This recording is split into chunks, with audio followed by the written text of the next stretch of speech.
उत्तर प्रदेश में समाजवादी पार्टी और बहुजन समाज पार्टी की नींद उड़ा दी है। वो नींद किसने उड़ाई है? एमआईएम के चीफ असदुद्दीन ओवैसी ने।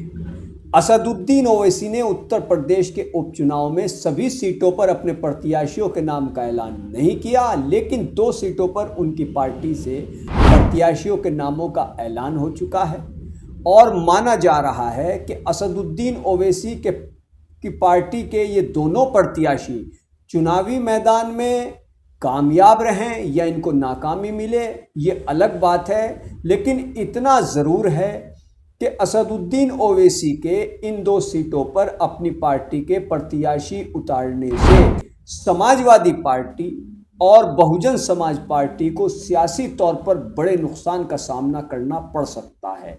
आपको याद होगा विधानसभा चुनाव 2022, जहां पर असदुद्दीन ओवैसी ने काफ़ी रैलियां की, जनसभाएं की और कुछ सीटों पर अपने प्रत्याशी उतारे। उत्तर प्रदेश विधानसभा चुनाव 2022 में असदुद्दीन ओवैसी की पार्टी एमआईएम यानी ऑल इंडिया मजलिस इत्तेहादुल मुस्लिमीन को एक भी सीट नहीं मिली। किसी सीट पर उसका खाता नहीं खुला था, लेकिन उसने समाजवादी पार्टी को कई सीटों पर नुकसान पहुंचाया।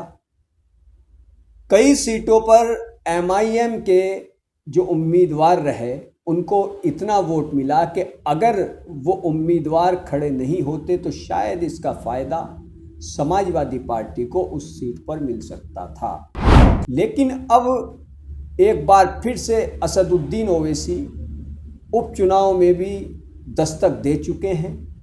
ओवैसी की पार्टी की उत्तर प्रदेश के विधानसभा उपचुनाव में भी एंट्री हो चुकी है और 2 सीटों पर असदुद्दीन ओवैसी ने अपनी पार्टी के प्रत्याशियों के नाम का ऐलान किया है।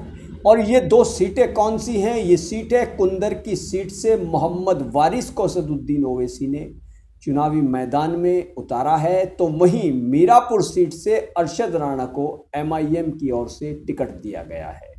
ये मुस्लिम बाहुल्य सीट है और माना जा रहा है कि असदुद्दीन ओवैसी को इन सीटों पर काफ़ी वोट मिलने जा रहे हैं, क्योंकि असदुद्दीन ओवैसी के बारे में वो पार्लियामेंट के मेंबर हैं, बहुत अच्छा बोलते हैं।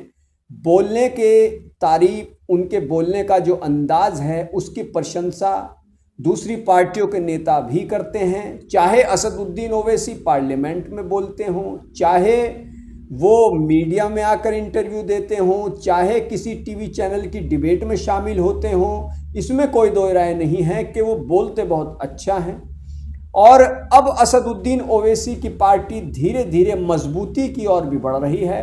हालांकि जितनी मेहनत वो जो देश के विभिन्न राज्य हैं वहाँ पर करते हैं विधानसभा चुनाव में या दूसरे चुनाव में, उतनी उनको कामयाबी अभी तक कहीं पर मिलती नज़र नहीं आती। ये अलग बात है कि महाराष्ट्र में उनको कुछ कामयाबी मिल गई, उनको कुछ कामयाबी बिहार के विधानसभा चुनाव में मिल गई थी, तो अभी तक उत्तर प्रदेश में तो उनको कोई ख़ास कामयाबी मिलती दिखाई नहीं दी। लेकिन असदुद्दीन ओवैसी धीरे धीरे अपने सियासी पांव जमाने शुरू कर दिए हैं। वो अपनी राह हमवार करने में जुट गए हैं और अब उन्होंने जो उत्तर प्रदेश में 10 विधानसभा सीटों पर उपचुनाव होने जा रहा है, जिसमें 9 सीटों पर ऐलान हो चुका है, तारीखों का ऐलान हो गया है। यहाँ पर प्रत्याशियों के नामों का भी तकरीबन सभी राजनीतिक पार्टियों ने ऐलान कर दिया है। असदुद्दीन ओवैसी ने भी 2 प्रत्याशी अपनी पार्टी के उतारे हैं और ये जहाँ पर इन्होंने अपनी पार्टी से 2 प्रत्याशियों को टिकट दिया है, चाहे वो मीरापुर सीट हो, चाहे कुंदर की सीट हो, ये मुस्लिम बाहुल्य सीट हैं।